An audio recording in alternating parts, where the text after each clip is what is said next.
there. There we go. Lovely. Thank you very much. And thank you very much for the opportunity of being here. We had a fabulous time with the early career researcher group yesterday. I really enjoyed it. And I too would like to acknowledge the Gadigal people of the Eora Nation, and to acknowledge their leaders, past and present and emerging, and to acknowledge we had a referendum 2 weeks ago. I just wanted to read, if you, like me, were pretty upset, then I suggest you read a beautiful piece by a woman called Nicole Hewlett, a proud Palawa woman and public health researcher from the University of Queensland. She said that the referendum has birthed a powerful movement for collective action for justice, truth-telling and healing. We were 3.8% of the population and now we are 39.5%. We are 39.5% who are grounded in solidarity and filled with the ancestral fire to address injustice and reimagine an Australia that we can all be proud of. It's a brilliant piece. It's in Croaky Media. Have a look at it. It really means a lot to me to understand that and to have such a generous view from a young woman who's been obviously so affected by the referendum. And the commercial determinants of health is something that has huge relevance to First Nations and Australians. I'm from Naarm, right? And the first white fellow that came to Naarm was a guy called John Batman. Batman, you know, Melbourne was almost called Batmania at one stage. Thank God it wasn't. Anyway, he arrives in 1835 with his mob. And if you thought Donald Trump was the master of the deal, go and read about Batman and the so-called treaty. He got 600,000 acres for 150 pounds of flour, 240 handkerchiefs, 43 scissors, about 35 tomahawks and a whole set of clothes. First major commercial activity in Naarm, where I come from, with a pretty bad reputation to it, but don't let that put you against understanding the commercial determinants of health. Can I just ask, who actually, before you came here, had really heard of the term commercial determinants of health? Well, we're not doing too badly. Okay, who of those could explain it to a neighbour? Good on you. Okay, you're brave. I hope there might be a few more after this. If it's not, then I've failed miserably. I actually want to talk and acknowledge my co-authors. This is a Lancet series about the commercial determinants of health. It was we created the idea 4 years ago in a cafe in Melbourne with Selena Lowe and Sandra DeMeo from Vic Health. But there's brilliant women that actually got this, that led each of the papers. Anna Gilmore from Bath, Jen Lacey-Nichols from the University of Melbourne, and Sharon Friel from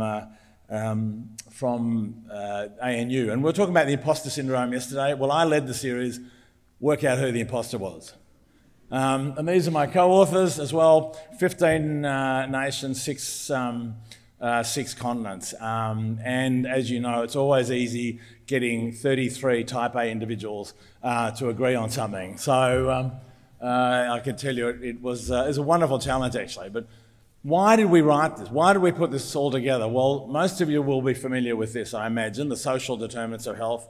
It's in a sense, an infographic that's been incredibly important, cited more than any other in terms of these sorts of understanding what really lies behind the determination of our health. Not whether you've got a germ or not, or whether you inject drugs or not. It's all these other issues. You peel off the onion to find out why we are well or why we are not well. But an enormous amount has changed since 1991.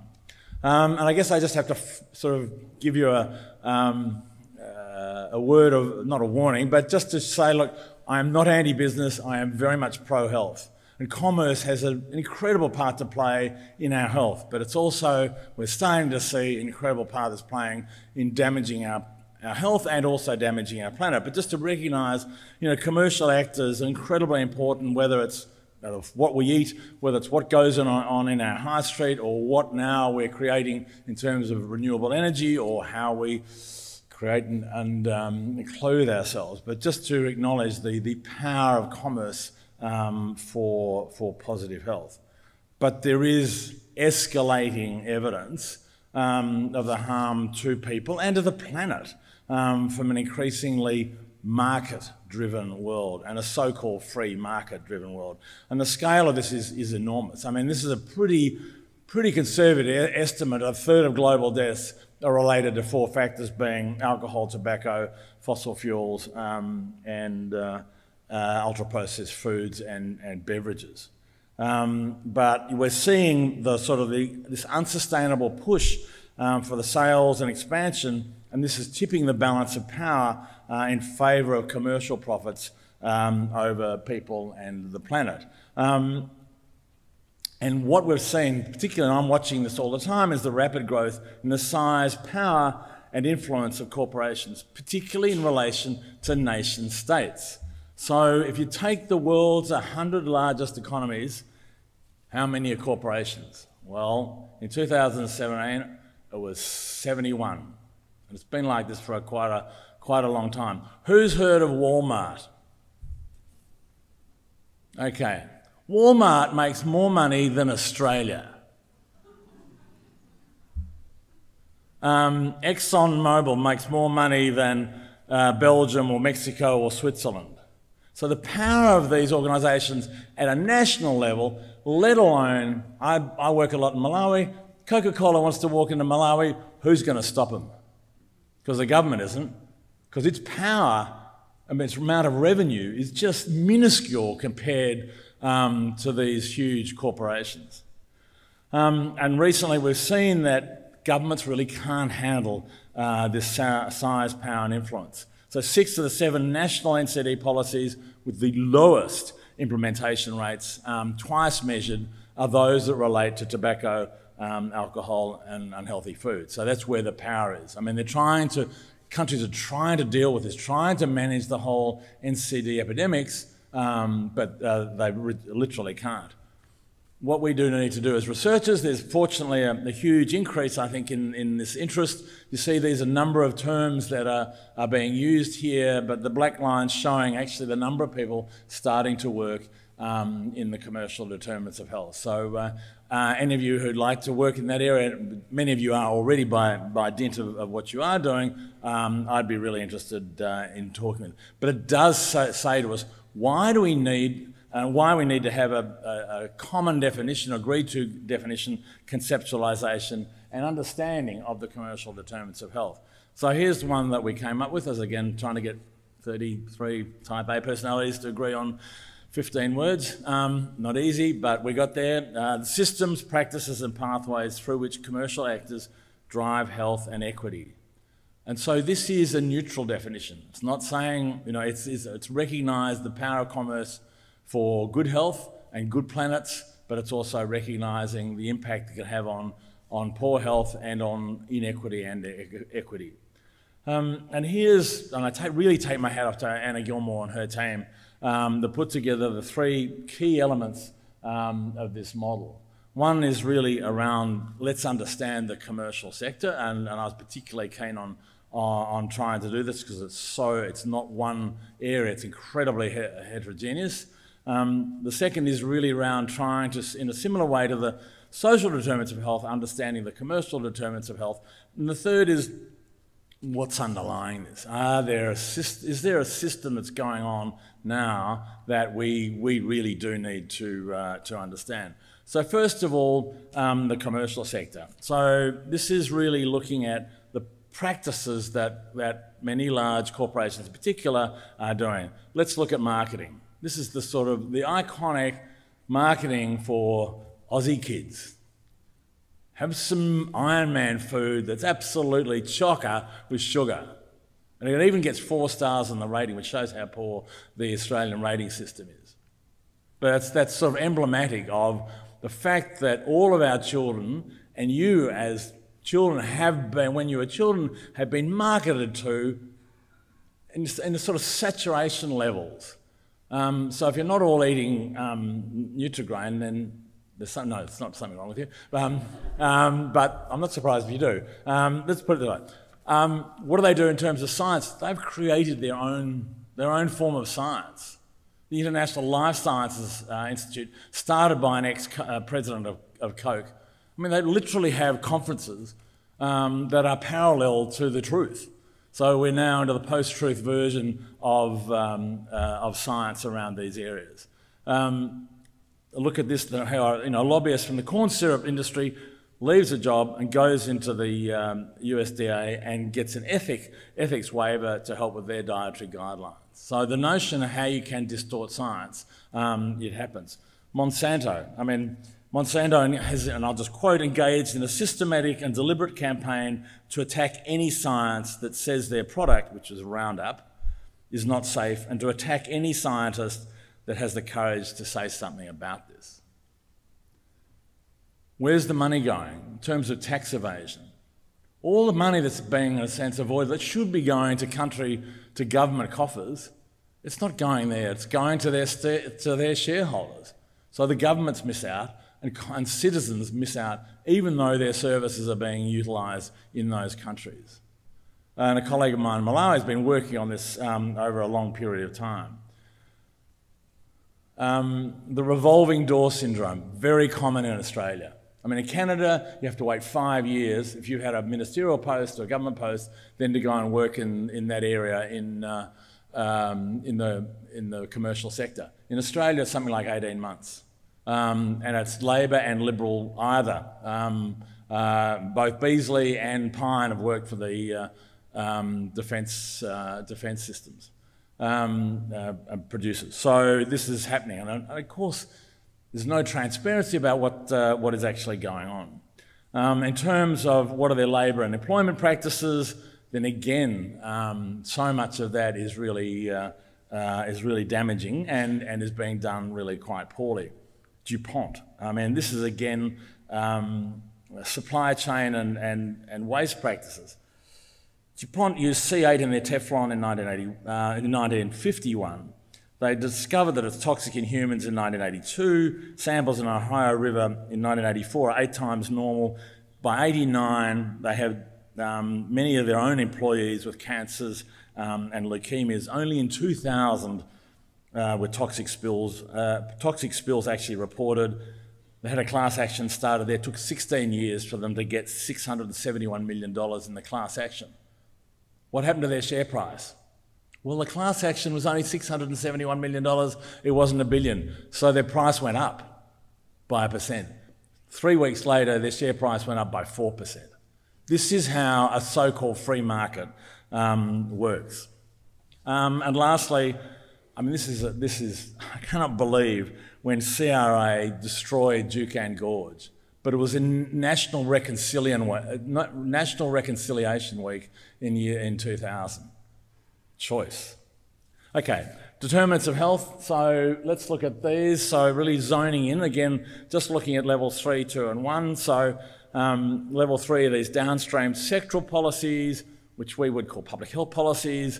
And we know that the corporations across different industry sectors use their political practices to constantly oppose these best buy policies. Now, I ran the National Preventive Health Task Force in 2008 to about 2011 when Rudd and Roxon were in power.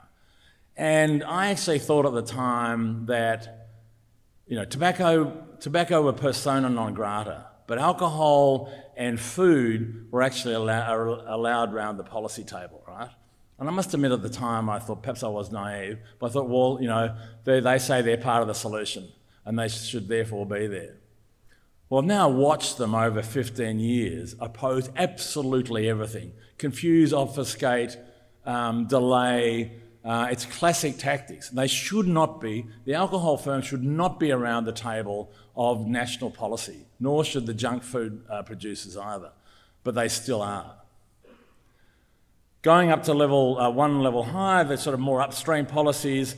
So again, large corporations, and they actually work in tandem across different industries.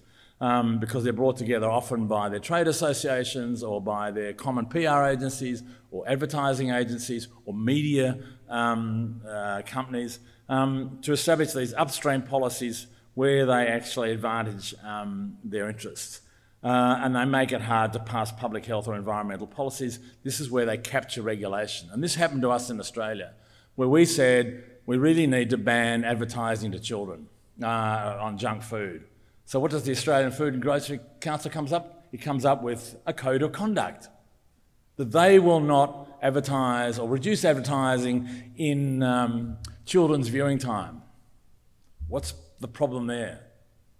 Aussie kids don't actually watch television in children's viewing time. They watch it in adult viewing time. Why? Particularly because of sport.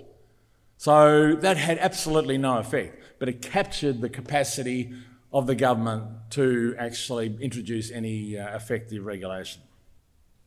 And lastly, the overall and the overarching political and economic systems, which is really where the very wealthy, particularly in the US, but not only in the US, had a major role in promoting neoliberalism. Now, so I've defined it for you. It's a political approach that favours free market, in brackets, free market capitalism, deregulation, and a focus on reduction in government spending, which means a reduction in taxation as well.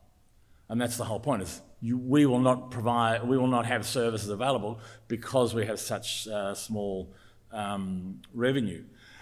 So they funded networks of neoliberal think tanks, university business schools, and organisations like the World Economic Forum. So again, working on Anna Gilmore's work, pathological system of the underlying systems and drivers, where you get these norms that shape the interests of the commercial elite, and what you're getting fundamentally is this really weird system that what they actually do is they externalise the costs, right? So they produce tobacco or alcohol or gambling or junk food, and who pays for that? Who pays for the damage? You do, and the government does. And that means that there's a whole lot less money available for you or for the government to actually use because of those externalities. But they don't only externalise the costs, they internalise the profits. So you're getting their double spins in different directions, which means that the power to actually manage that is less and less. So the more money you can make, then the more way that you can actually control government policies. So to summarise the key challenges, the growth in corporate power, a change in the nature of commercial entities, the emergence of transnational corporations. And I actually think they're supranational corporations. They actually sit above governments. I mean, look at the size of them. Look at the Nestle and Coca-Cola, who are supranational by virtue of their size, but they're hyper-local. I mean, I worked in the Sudan and way out in the east on the Ethiopian border, and you can still get a Pepsi or a Benson and Hedges. Doesn't matter where you are, you'll find them by virtue of their absolutely brilliant distribution systems. Unfortunately, sometimes that is used for good. And lastly, this change in capitalism, which is really focused on diminishing the size of government, deregulation, and the so-called free market. And you get this privatisation, trade and investment liberalisation, and deregulation. Okay, so that's sort of paper one. The next one is the one I was really interested in as well, is about, we just can't call it the private sector or the commercial. It's incredibly diverse, and really trying to understand that is inherent if we want to actually understand it. So we need to make these meaningful decisions between commercial actors and, if we can, base it on their health impacts. So we traditionally think of the private sector, the public sector, and the third sector, right? Well, it's actually very, very overlapping. I mean, in the private sector, you have, it's classically for-profit organisations. You have public companies, have a lot of very large private companies. You have the multinationals, of course, the transnationals. But you have state-owned enterprises, you have sovereign wealth funds. I mean, Norway has the largest sovereign wealth fund in the world because they sensibly used theirs, not nearly as well as we did. But you have them also setting up their foundations, sometimes which are really doing good work. Often they're actually a proxy for their CSR activities where they're actually it's just to improve their reputation. But in the third sector, you have some that are actually for-profit, social enterprises. So there's a real difference in what's going on. But in the not-for-profit sector, you have all the trade associations. Okay, they're not for profit, but they're seriously pushing forward the needs and wants of some of the really harmful industries. And often, actually, they do much harder and tougher work in influencing policy. The big companies sit back and go, oh, we really support good, healthy policies. Meanwhile, they're actually supporting the trade association to do virtually exactly the opposite. So if you look at trying to understand organisations, look at their portfolio, what are the products they create and sell, do they have the potential to affect health and health equity? Looking at their resources, how big are they? How many employees have they? It's just incumbent on us, rather than just to sort of look at the face value of a particular organisation, is really try and get underneath the bonnet and understand it. Understand its organisational fund, where is it based, what rules is it following or isn't following. We've created a framework which people can now use to actually work out how and why they should, or why not, they might want to engage with different commercial organisations. So, does the group seek to circumvent or undermine or roll back policies already in place? What products does it have? Does it engage in tax avoidance? So, asking a whole lot of really useful questions to work out whether or not you can actually work effectively with this organisation, or just if you are, then you know what's going on with it. So we think this framework's got real use in terms of how and why anyone, a government, an organisation, a not-for-profit would want to engage with a particular group. The research really is needed to be done in low and middle income countries. Most of it's actually out of high income countries. And lastly, the monitoring. I mean, I'm really in favour of, if you consider tobacco companies, tobacco to me is like the mosquito. It's the vector. And what do we do with mosquitoes? We monitor them. And we do it at the national public health surveillance level. And this is what we should be doing for these corporations, is actually monitoring them in our national public and our state and our local council national public health surveillance. And this changes the way that they're seen, because they're not just benign influences on our health. They can have good if they've got healthy products and they're marketing them well, but on the other hand, some are doing real damage, and that's in an Australian notion of sporting fund, that's going straight through the keeper. Nothing's being done about it. And some very complicated actors. Look at Amazon in the US. They've now gone into health in a big way. So actually trying to tease these out is not easy. So working out how and why you want to work with different organisations, it's worth really trying to think about what's going on first. And obviously with tobacco and its alternatives, and Lisa's going to be talking about vaping in a minute, but tobacco companies have worked out all they need to do is keep something in people's hands and in their mouth, and they can make money.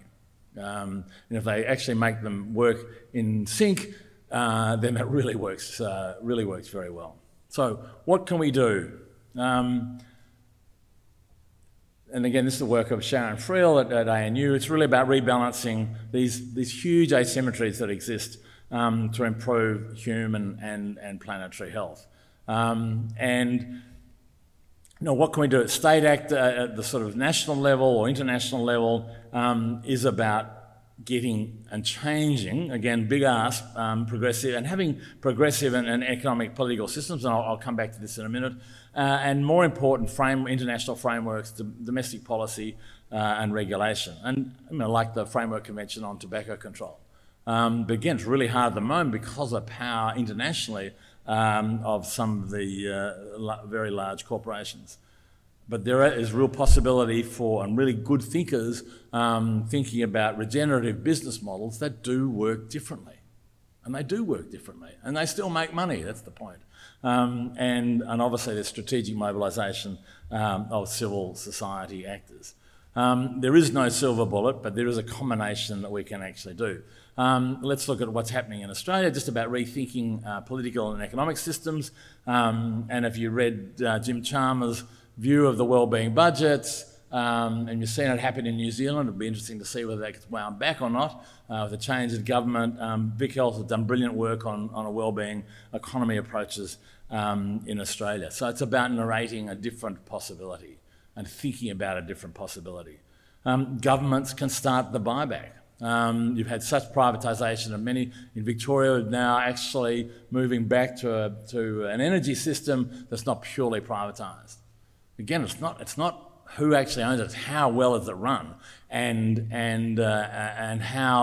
does it really contribute to a better society? Does it give us value? Does it give us equity? Or does it give us real inequity? I mean, Australia has one of the worst two-speed educational systems, I think, anywhere.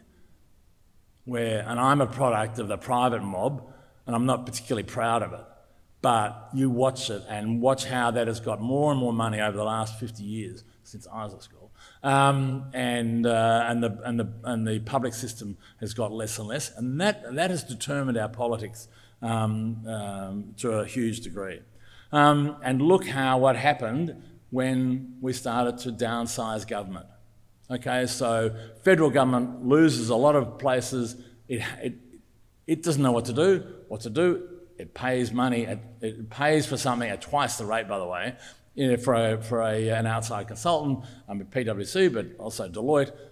Again, lots of really good people there doing great work, but the rules aren't good enough and they're not strong enough. And obviously PwC's case was an absolute cracker. If you can think I'm a conspiracy theorist, you're probably right, by the way. Alternative business models, and here we've had some really interesting discussions. There's a great guy called Alan Schwartz in Melbourne who runs a large group called Trawalla, who's a philanthropist as well, and he's developed a thing called the Transition Accelerator. So it's how do you get to start to change the rules so that people can actually make profits out of renewables, and in a way that really helps people shift out of fossil fuels into renewables. So it's thinking about changing the rules of the game so that people can actually shift. And as he says, businesses will play with what's going on. A lot of them will fight, as we've seen, fight some of them, but starting to appeal to really good business leaders, you can change. So alternative forms of investment, I'll come back to that, and obviously regulatory shifts as well. In social mobilisation, building coalitions, pushing for political commitment through advocacy and campaigns, again, probably in tobacco control, you in Sydney had people like Simon Chapman who created the narrative and framing around tobacco, which was brilliant. And then obviously strategic action and litigation against them rather than them against us is always worth thinking about. But pushing it open doors, but it has to be with a shared vision. And here are some of the examples. One is divestment. So tobacco-free portfolios, top left-hand corner, Bronwyn King got it going. An oncologist from the Peter MacCallum asked her super fund, where's my super fund going? And they said, oh yes, it goes into tobacco companies. She said, what? So now, 10 years later, and this is brilliant, she has $16 trillion of assets under investment that have said we're not investing in tobacco. That's about a tenth of the world's largest. That's 16 trillion, that's like big. And she doesn't go to medical conferences. She wouldn't be here. Or health conferences. She'll be at the finance conferences. And this is why I'm saying we have to speak the language of finance and politics and marketing, as well as what we speak. We speak the language of academia, we speak the language of health, but we need to speak other languages if we're going to do anything about this. Share Action's a brilliant group in the UK. So they're operating at the investment. So they're up in the super investment level. So they're advising them on how they should be investing in corporations who are then, building the retail sector. But the point is, they're thinking about what's the sustainability of them, where you're putting your money now. Getting some really smart people to think ahead of what's doing. And a lot of groups where, again, the sort of Alliance of Gambling or FAIR that you'll know about, again, different groups. But this work, commercial determinants of health, if we're going to do anything about it, is a real team game. It's not a solo effort. So on that note, I'd really ask you to join in. Thanks very much. Thank you.